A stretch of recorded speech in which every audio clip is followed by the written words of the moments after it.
Hello everybody, and welcome to the Hidden Truths, a place where we explore scenarios, histories, and truths hidden from the public view.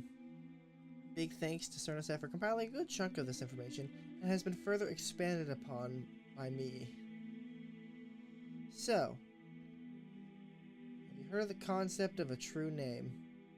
Let's start with Finnish mythology. If you know the birth of something, it gives you power to reverse it and gain control over it. This idea occurs all over the world, but you probably have never heard of it, and neither had most of us in general.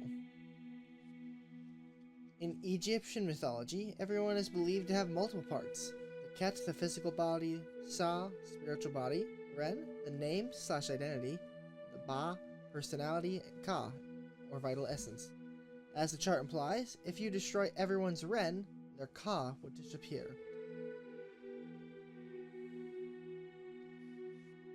The Jewish Orthodox have a similar concept, the Baal Sham.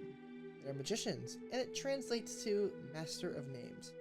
By invoking the concealed true names of the divine, they could heal illnesses, exorcise demons, or bless and curse people. It is for this and other reasons, and some, Martin Luther doubted the canonicity of the Book of Revelations, over 217, where this spell is attributed to Jesus, and noted that Christ is neither taught nor known in it.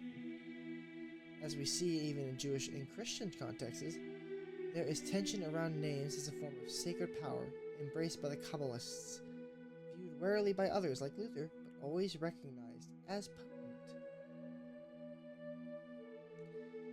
In the Japanese Kotodama, the world spirit, you gain power over things by knowing their true names. In fact, it is one of the very ancient names of Japan. Kototama no Sakawa Kuni. I have probably butchered that. Basically, the land where the mysterious workings of language brings bliss. The Man-Yushu anthology essentially testifies that the Japanese saw their nation blessed by words. Thus, by knowing the true names of things, or the correct incantatory words, one could harmonize with the natural and divine order, spiritually speaking reality into being. All of these are variants of MacLeod's origin as power. The concept is, if you know the origin or birth, as the Finns put it, of something, then you have its true power in your hands. That means, to maintain that exclusive power, it is important to hide that origin from others.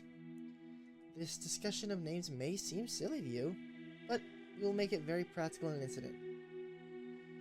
Imagine you did not originate from a literal historical society, as we do, but from an oral history.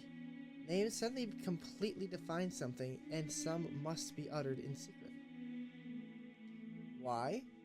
Because someone who wishes to gain power over history can simply reverse it, invert it, or mix the names. You might think we are not susceptible to such magic, but you're wrong. It simply comes in the form of science overwriting history. Let's take a look at the Cheddar Man hoax.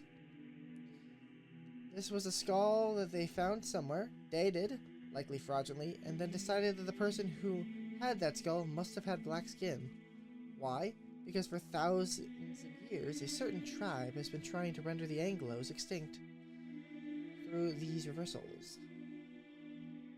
If you can convince the Britons that their skin was originally black, then they might not have trouble throwing away their species' purity and mixing with invading hordes from Africa and Central Asia. The power of origin is still the primary power for those who are not pneumatic. For those lucky enough to be pneumatic, there is nothing anyone can speak to you in words that can invert the truth. You just simply know it, through ancestral memory or other manners. This is why demons hide their true names, because it's the most important thing they have. For if you know their name, you have power over them.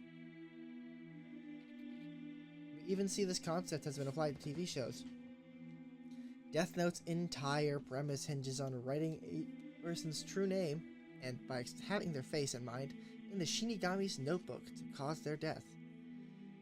The Dresden Files, from the Sci-Fi Channel, Harry Dresden repeatedly breaks other wizard spells or binds demons by simply learning and uttering their true names. In Fate Stay Night and its many spin-offs, the Masters summon heroic spirits, aka servants, by speaking their true names, and knowledge of that name is key to both summoning them and to invoking their noble phantasms.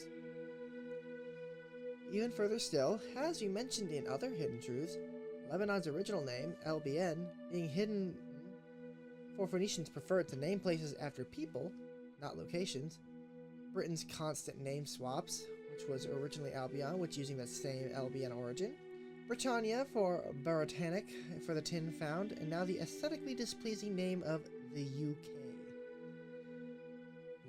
We shall return to a quick Bronze Age collapse recap. Cyprus is the land of copper, Britain is the land of tin. As a quick mental note.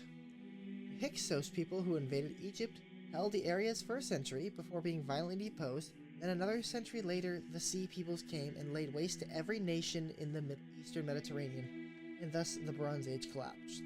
Egypt was largely damaged, but withstood the attack. All other nations were destroyed, and their histories were pillaged and made another's.